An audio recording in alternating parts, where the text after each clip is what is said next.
Don't ever let somebody tell you you can't do something. Not even me. All right?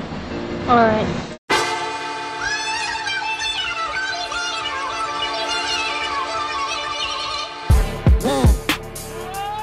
Yeah. Whoa. What you call an icon living? Start a record label, Misfits just did it. Nylon cover 5 minutes. Whoa, we are too hot in the business. About to make a movie independent. Need new trucks independent. I need you to listen to the vision. All your verses sound like dirty dishes. Hi. Hi. Welcome to Paris. Thank you so much. Welcome to our clique. Yes, yes, I'm so happy to be here. Tell me, like, what does Paris represent for you? When I think of Paris, I just think of having fun, having a good time, and every time I come here, it's just always fun, and it just reminds me of times of, you know, being young, doing performances here, and then just like having fun in the streets, being young, like, and then, you know, we have a lot of events out here in Paris, so all the kids that come out and like hang out with us, it's really awesome to be around the Paris energy, the Paris vibes. You are 20, you're living in LA in 2018. What does it mean to have 20 in 2018 in Los Angeles? Man, you know, I don't know. It's kind of crazy to be 20 right now in the world that we're living in, and it's really inspiring though. It makes me want to continue to create, make new albums, you know, make clothing, and kind of inspire the youth in a way that I feel like they haven't been inspired before, you know, and talk about different things that I feel like a lot of people my age don't talk about. Because you could have been like the symbol of the corny child of the pop star. Totally. But you are with your sister the symbol of a woke generation. You are woke. When you express yourself, you have something cultural very strong. When you talking about inspiring people, that is true. You are acting. We live it. We're too young.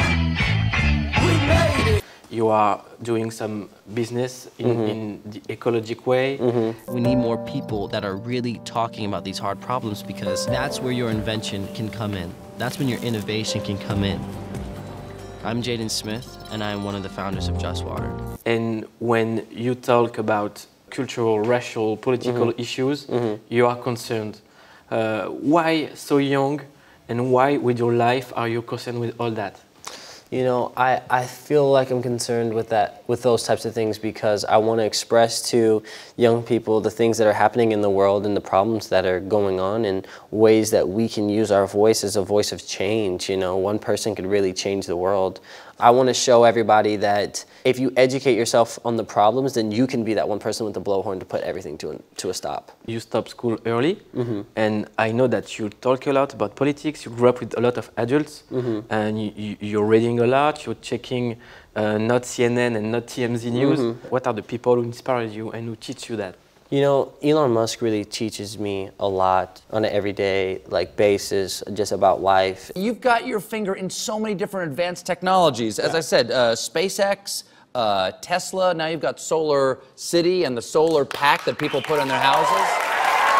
I feel like it's the people in the past that have done the most next level things that are my teachers. I would say that history is my teacher, you know, because I look back and I just see what happened, you know, and that's one of my favorite parts about being here in Paris, of like going to the Louvre. That's really, really profound for me because that's my teacher. You know, I go there, I learn about art, how it got to a place, I learn about the Renaissance, because you look back in history and it's like, well, Galileo, everybody was disagreeing with Galileo, but he knew that he was right and he just kept being that person, and, you know, he eventually got killed for it. But now we look back and we realize, like, no, Galileo, he was right, and the things that he was saying, he wasn't crazy, and he was really making his voice heard. Or Nikola Tesla saying, no, alternating current is what it's going to be, and for all of these different reasons. And Edison was just like, no, it's not. But now we look back on, and, you know, the company, you know, at least in America, is still called Edison, and, you know, it uses alternating current, which is what Tesla originally had said it was going to be, and that was his idea. So, and when you talk about change, what is it exactly? Right now, there is such a demand of oil in the world. That's something that I could see really changing, because the refining and the extracting of the oil is really, really terrible for the environment, and it's creating global temperatures to rise. There's 14.8 billion pounds of trash in the ocean, and it's only growing. Every year, like more and more gets dumped into the ocean. We could use all of that trash that gets dumped into the ocean, into the landfills or burned, and we could use that and we could create new things like chairs, we could create, new architecture, we could create like insulation for buildings and all of these different things that I feel like it could be put more to use than in the ocean and like getting in the fish, and then we eat the fish and then it gets back into us, and it creates this awful cycle. So like that's one thing that I would want to change. I would want to see more furniture and things made out of recycled plastic so that we could stop manufacturing so much new plastic and creating more CO2 emissions. I just want to open up the conversation for all of these things so that people can start thinking about it and be like, wow, and like taking these ideas and But there is something smart in what you say between like the old generation, because they were like, we are against the system, we're gonna destroy it. And we're gonna use the system and create, and okay, it's capitalism, but with the ideas, with the new products, we're gonna do some stuff who help to change the system. 100%. That's my whole goal. And like, out here in Paris, we have a lot of Misfits meetups, and that's like our movement that we choose to like spread these messages through as Misfits. And everybody in Paris is always very receptive to these topics when we ask people to come out and we say, hey, meet us here. We have a Misfits meetup, and what we do is we just talk about these new ideas. We talk about education with kids in Paris. We talk about art, fashion, and just the future of where we're going. And it's really just to inspire them on their daily lives. It's about everyone and making and affecting positive change in the terms of poverty, in the terms of energy. Until we actually build the infrastructure to where Misfits has a presence in Paris, like either a store or a creative space to where we're creating like new things, or we're working with young people here, because that's ultimately what we want to do, is work with young people here in Paris and help them, create a career for themselves in fashion or architecture or whatever it's going to be. You should check the suburbs of Paris. Yeah. Because you have Paris, the fancy stuff, but the real energy and the real creativity is from the suburbs here. Wow, yeah. You should definitely meet some people from there. I would love to. Yeah. I would love to. We're going to hook you up. Yes, please do. Yeah. Please do. Who did you meet in Paris? Well, probably the biggest supporter from the movement and biggest helper with us here in Paris is my friend Jordan, who's here. And shout out to Jordan? Yeah, shout out to Jordan, because he really knows like Paris, because he's from here, and he kind of helps guide me and like the whole Misfits movement into the direction that we need to be going as far as what's happening in Paris. I see a lot of stars, and you look sincere. Thank you. You look truly into that. But why are you so sensitive about this subject? About Paris or about Misfits? About Paris and Misfits. Why is it so important to lick that up? Because I feel like London and Paris were the places that Misfits was striving the most, like even more so than in my hometown. Like people in Paris like got it. They understood what we were talking about more so than anyone else anywhere. And I feel like it's just because of the experiences that me and my sister have both had here, and our clothes have always been a little bit on the edge, like kind of pushing, to things that like are acceptable now, but back then when we were doing, they weren't. And I feel like people in Paris are just, arguably some of the most stylish people in the world, so they understood it earlier than anyone else. We have the Japanese too. Yeah. People in Japan are so fresh, so stylish. So, yeah, I feel like it caught on here faster for some reason. Would you love to live here in Paris? I was just talking about coming here and spending like 2 weeks here and just making my next album, because that's something that I would like to do. I know that you have a lot of albums on the way. Yeah. Like the next one is all about vocals and strings. Yeah. How many albums do you have on the way? I have 2 albums on the way right now that I'm currently working on. I have the Electric album, which is going to come on July 8th, which is my birthday. And then I have my Iris album, which is going to come later on in the year, which is my rap album. Can we talk about hip-hop culture? Sure. Because you grew up into that. I know that for everybody, Will Smith is a movie star. They won't let you remember. Sorry. But I grew up with the Fresh Prince and Totally. Jazzy Jeff. What up, Jay? And Jada in the first movies that I saw that Why are you so worried about me? Why shouldn't I be? I know that they are true into that culture. It's not about being some stars there. Totally. They're into that. Yeah. So when you have like this education, what was your first hip hop culture memory? What was your first contact to that? You know, when I was like 3 months old, like going to like Baltimore and Philly when I was like very, very young, that's where my parents are from, and kind of just being exposed to a little bit of what they were exposed to when they were growing up. But I was so young that, you know, it's just kind of even, it's hard for me to remember like when I'm 3 months old in Philly and Baltimore, but I would say that that was like my first time really going back to where my parents are from and seeing how people, you know, treat them in their hometowns, and then understanding like the Fresh Prince and stuff. And like I remember watching that when I was mad young too, like everyone else. I would watch all of it, and you know, that was some of my first contact with like, you know, my parents in that scene and in that world. But I just remember getting older and like getting an iPod and just putting like my favorite like albums on there, and just listening to them, you know, like 50 Cent. Bottle full of bub, mama, I got what you need if you need to feel the buzz. And Eminem and stuff. Please stand up, please stand up, please stand up. I was really into that when I was young. Because when I listen to your rap, I feel like it's a second language. What you call an icon living? Start a record label, Misfits just did it. It's easy for you. You grew up with that. Yeah, rap has always been a big thing for me. Rap has always been important to me. And yeah, it kind of just flows naturally for me. And I would always study like Shakespeare and poems, and I would always like bring my raps to school and rap them to my teachers and stuff, because I wanted my teachers to think that my raps were like super cool, you know? So yeah, that was kind of like when I was young, how I was feeling about rap. What is your top 5 MCs of all time? Top 5 MCs of all time. Definitely, I would start with Biggie.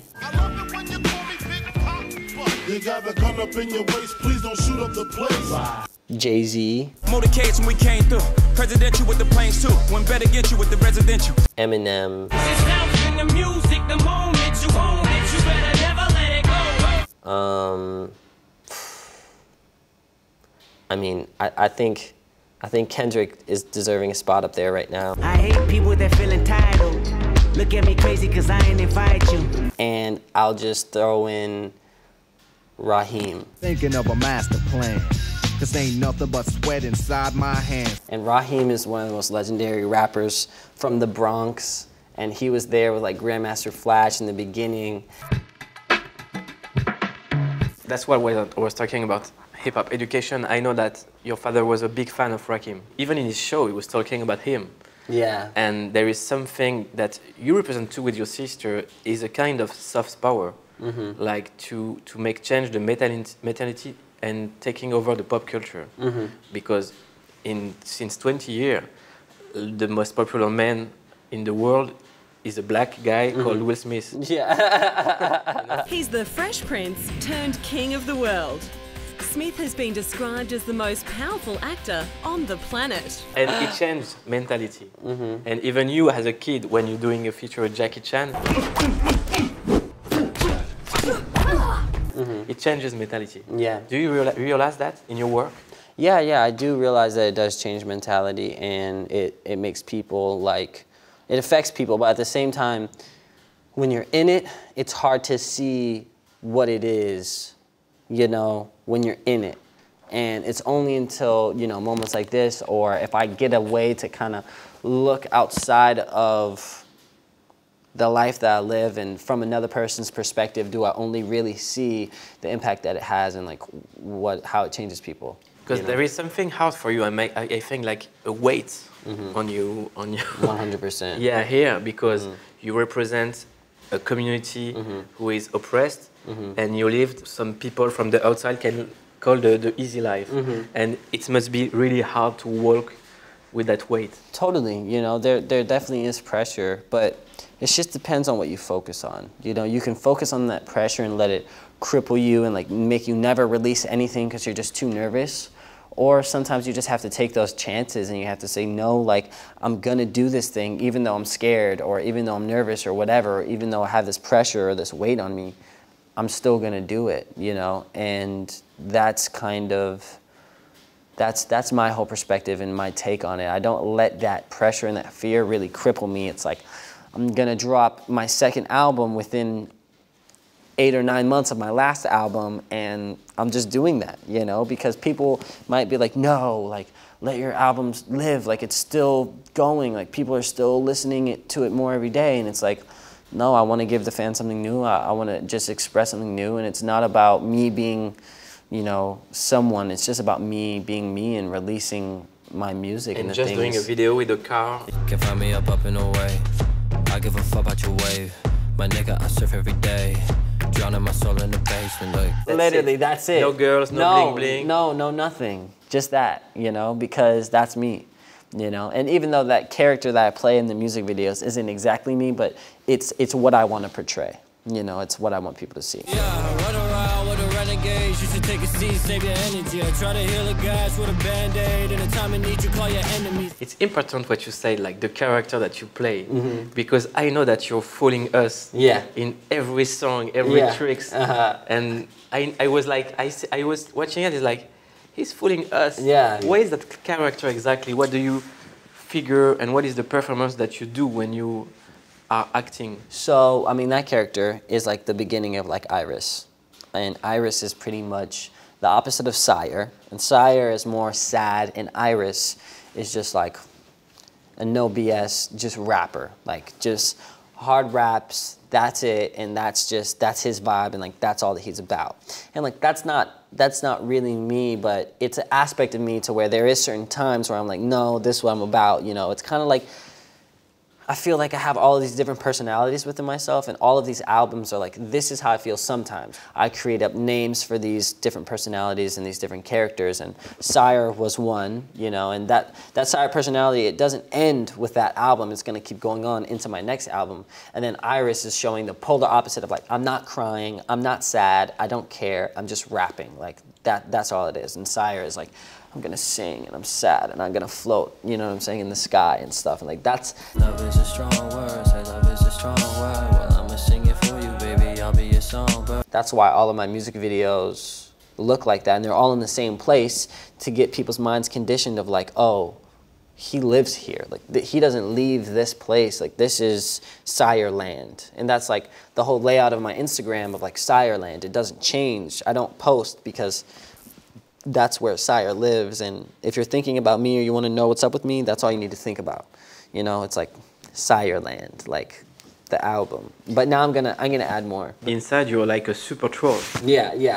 but no, because I feel like trolls are different because like they do it to get popular. You know, they do it. Trolls like will do it to get popular. That's important what you say. You know what I'm saying? And they do it to like cause a bunch of attention. You know, it's like me. It's like, I'm just like, honestly, like get really sad, you know? So that's why I do this whole Sire thing and it's like, I don't want to just come out and tell the world like, I'm super sad and I need, you know, whatever, like I'm just a sad person.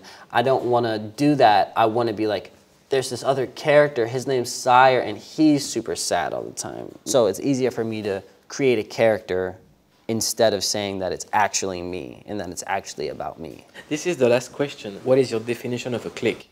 Oh, what's my definition of the clique? When Misfits first started, we made these shirts that say Misfits Clique Crew, and my friend Stoss, she actually still has it, and my dad always told me, you are the 5 people that you spend your most time with. They rub off on you, you take things from them, and you become a mixture of those 5 people that you spend your most time with. So I would say that your clique is those 5 people that you really, or however many people that you choose to spend your most time with, you know, and you choose to go through life with. And for me, Misfits is my clique. I had a verse where I say, I had a few friends at the crib and the popo came through to come shut down the festival. Had a new girl at the crib, she respectable. That's unacceptable, give her flowers ahead of time. At the end of the song I say, stay with my clique like a metronome. because metronomes, like, they just click on time so that you can like stay on beat. And like I stay with my click like a metronome because a metronome just clicks and clicks and clicks and clicks. Welcome to our Clique. I appreciate it. Thank you for letting me be a part of the Clique. Next time we're going to hook you up with the real Paris. Okay, please do. Shout out to Paris, shout out to all the misfits in Paris, shout out to Clique.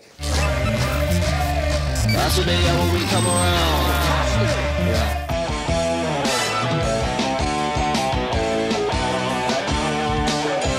You are shy. I did so I got what you think. You are shy. All in the money. What you think?